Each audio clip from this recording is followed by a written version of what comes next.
c'est un grand jour pour la République démocratique du Congo de voir que pour la 4e fois dans l'histoire,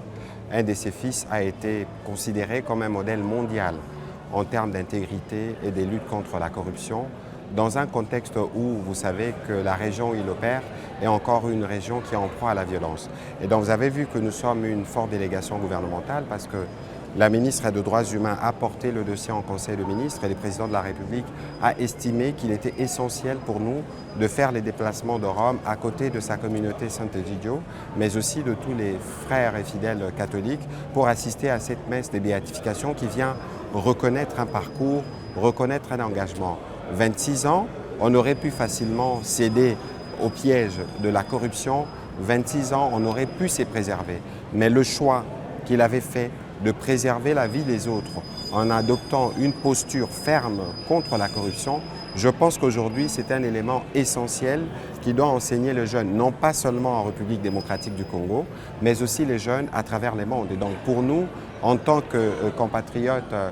de Floribert, nous sommes honorés d'être témoins de cette cérémonie de béatification. Et justement, tous ces contextes qui rentrent en compte parce que la cérémonie de ce jour a tourné à une forme de solidarité et des appels pour le retour de la paix pour cette partie de la République démocratique du Congo où Floribert servait. Il voulait le bien, il ne voulait pas que cette population puisse mourir d'empoisonnement des produits importés, mais aujourd'hui, l'empoisonnement, c'est la guerre. Et donc, c'est aussi une occasion pour nous de voir que le monde est solidaire, qui vient rencontrer la détermination du président de la République et du gouvernement à œuvrer pour le retour de la paix que nous voulons durable et définitive dans cette partie du pays. Le mot que nous pouvons donner à cette jeunesse, c'est d'abord des mots d'espoir.